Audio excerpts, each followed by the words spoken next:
মুখ্যমন্ত্রীর ম্যানমেড তত্ত্ব এবার বিরোধী দলনেতার মুখে।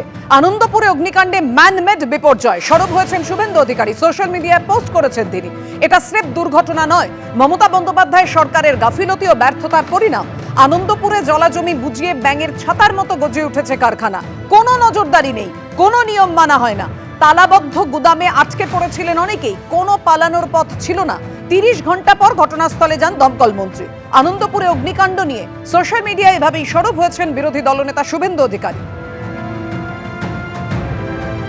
আনন্দপুরে অগ্নিকাণ্ডে ঝলসে মৃত ৮, এখনো পর্যন্ত ১৮ জনের কোনো খোঁজ পাওয়া যাচ্ছে না, পুলিশ সূত্রে খবর। আর এবার মুখ্যমন্ত্রীর ম্যানমেড তত্ত্ব বিরোধী দলনেতার মুখে। আনন্দপুরে অগ্নিকাণ্ডে ম্যানমেড বিপর্যয়, সরব হয়েছেন শুভেন্দু অধিকারী। এটা স্রেফ দুর্ঘটনা নয়, মমতা বন্দ্যোপাধ্যায় সরকারের গাফিলতি ও ব্যর্থতার পরিণাম। শুভেন্দু অধিকারী বোধহয় ভুলে যাচ্ছেন যে কিছুদিন আগে ওদের ডবল ইঞ্জিনের রাজ্য গুজরাটে ঠিক এরকম ভাবে একটা বাজি কারখানায় ভয়াবহ বিস্ফোরণ হয়েছিল, সেখানে 12 জন মানুষের মৃত্যু হয়েছিল। তখন ওটা দুর্ঘটনা না ম্যানমেড ছিল? মৃত্যু নিয়ে রাজনীতি করা বিজেপির কালচার। শকুনের রাজনীতি, লাশের রাজনীতি করছে ভারতীয় জনতা পার্টি দীর্ঘ কয়েকদিন ধরে, কয়েক বছর ধরে, কিন্তু ওরা প্লাস পেয়ে উঠছে না। এই রাজ্যের বুকে যে ঘটনা ঘটেছে, এই ঘটনাটা নিশ্চয়ই দুঃখজনক, মর্মান্তিক। যে মানুষ চলে গেছেন তাদের পরিবারকে আমরা ফেরাতে পারবো না। সরকার প্রশাসনিকভাবে, মানবিকভাবে তাদের পাশে আছে পরিবারগুলোর। বারংবার করে একটা মিথ্যে ন্যারেটিভ তৈরি করে যখন পশ্চিমবঙ্গে কোনো দুর্ঘটনা ঘটে তখন সেটাকে ম্যানমেড বা তখন সেটাকে পরিকল্পিত বলা।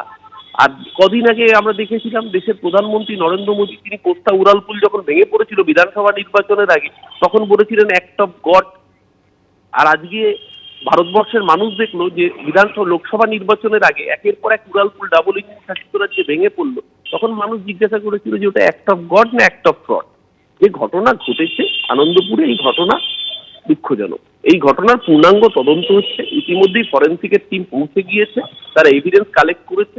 পুলিশ সুপার উচ্চ পর্যায়ে তদন্তের নির্দেশ দিয়েছেন। তদন্ত রিপোর্ট সামনে আসলে কর্তব্যে গাফিলতি যার পাওয়া যাবে সে জেলের পিছনে থাকবে। কিন্তু এটা নিয়ে শকুনের রাজনীতি বিজেপি করছে। বিজেপির কাজ ওটা, শুভেন্দু অধিকারী কাজ ওটা, উনি সেই কাজই করতেন। ওনাদের নিজেদের রাজ্যগুলোর দিকে তাকালে বুঝতে পারবেন যে ওনারা আসলে কি রাজনীতিটা করেন। মৃত্যুপুরী আনন্দপুর, নাজিরাবাদে অগ্নিকাণ্ডে মৃত্যু হয়েছে ৮ জনের। অগ্নিকাণ্ডের পর খোঁজ নেই ১৮ জনের। পুলিশ সূত্রে খবর, সোনারপুর উত্তর বিধানসভা এলাকায় বিধ্বংসী আগুন। অগ্নিকাণ্ডে ধ্বংসস্তূপে পরিণত হয় জোড়া গুদাম। জলাভূমি বুঝিয়ে তৈরি হয়েছিল এই জোড়া গুদাম। আগে এখানে মাছের ভেড়ি ছিল, কিছু জায়গায় চাষ হতো। গত ১০-১৫ বছরে বেশিরভাগ জলাভূমি বুঝিয়ে ফেলা হয়েছে, এমনটাই দাবি করছে স্থানীয় মানুষজন।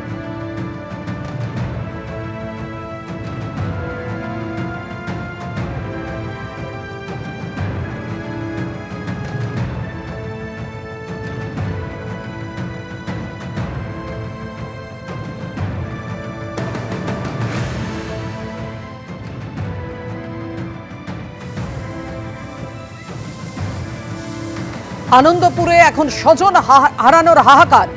এখনো পর্যন্ত যা খবর পাওয়া যাচ্ছে, নাজিরাবাদে অগ্নিকাণ্ডে মৃত্যু হয়েছে ৮ জনের। অগ্নিকাণ্ডের পর ১৮ জনের কোনো খোঁজ নেই, পুলিশ সূত্রে যে খবর আমরা পেয়েছি।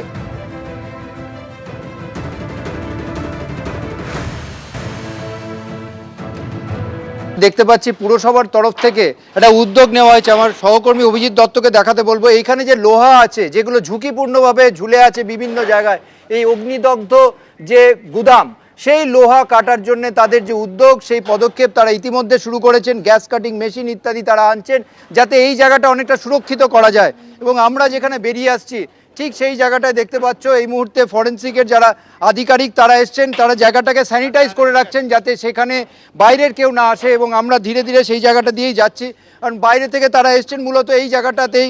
এবং তোমাকে দেখাবো যেখানে আমরা দাঁড়িয়ে রয়েছি ঠিক তার সামনের দিকে থেকেই সকলে এসছে, এবং ওটা হচ্ছে যে আগুন লেগেছিল সেই গুদাম, তার পেছনের দিক। তবে এই জায়গাটা একটা জিনিস দেখাবো, এখানে যে ছায়া আছে সেই ছাইতে অসংখ্য যে হাড়ের টুকরো পাওয়া যাচ্ছে, দেখা যাচ্ছে। আমার সহকর্মী অভিজিৎ দত্ত দেখাচ্ছে হাড়ের টুকরো বিভিন্নভাবে এখানে আছে। এবং এই টুকরোগুলো দেখেই প্রশ্ন জাগছে, যারা এখানে ছিলেন আদৌ কি তারা বেরিয়ে আসতে পেরেছিলেন? কারণ তারা অগ্নিদগ্ধ হয়ে যাওয়ার পর তাদের যে পরিস্থিতি পরিণাম কতজন ছিলেন সেই জায়গাটায় পরিস্থিতি এখানে। তবে এই যে জায়গাটা আমার সহকর্মী দেখাচ্ছে, পুরো এই জায়গাটাতেই অনেকে থাকতেন এবং সেইটাই আগুনে দুমড়ে মুচড়ে গেছে। এবং দেখতে পেলে যে কিছুক্ষণ আগেই সেই দৃশ্য দেখালাম যেখানে আমরা বেশ কিছু হাড়ের টুকরোও দেখতে পেলাম। তবে পুরো এলাকাটা এখন কর্ডন অফ করে দেওয়া হচ্ছে।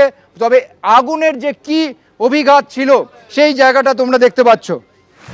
সরাসরি কথা বলবো, আমাদের সঙ্গে রয়েছেন আমাদের প্রতিনিধি ঝিলম করঞ্জাই। ঝিলম, তুমি তুলে ধরছিলে কিছুক্ষণ আগেই ঘটনাস্থলের ছবি, এখনো সরাসরি তুমি রয়েছো, কিভাবে তদন্ত এগোচ্ছে? সব তো ধ্বংসস্তূপে পরিণত হয়েছে, প্রিয়জনের হাহাকার ছাড়া আর তো কিছুই নেই।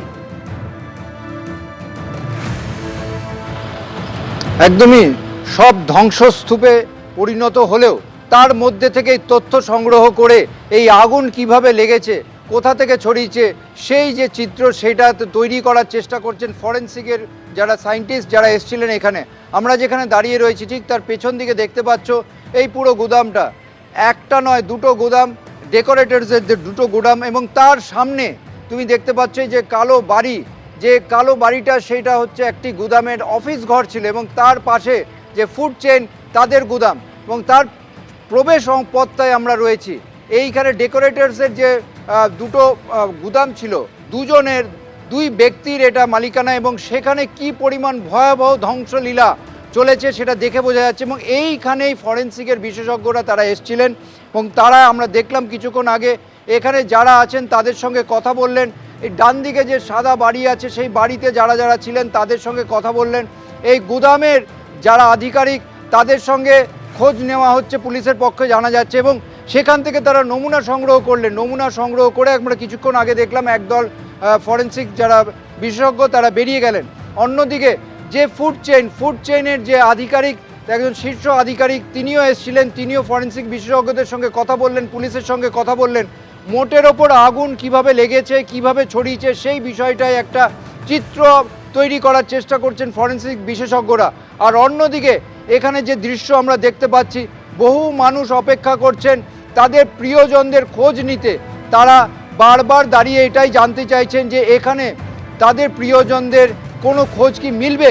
কারণ আমরা যে দৃশ্য দেখেছি সেই দৃশ্যর মধ্যে যেটা একটু আগেই আমরা দেখিয়েছিলাম যে দেহাংশ গতকাল উদ্ধার হয়েছে, কিন্তু যেখানে যে ঘরটা ছিল, যে পোড়া ঘরটা দেখলে সেই ভবনের ঠিক পাশে, অফিস ঘরের পাশে আমরা দেখেছি পুড়ে যাওয়া হাড়ের টুকরো এবং দেহাংশ রয়েছে। এবং ফলে এবং প্রিয়জনের কষ্টের জায়গা, বেদনার জায়গা এটাই।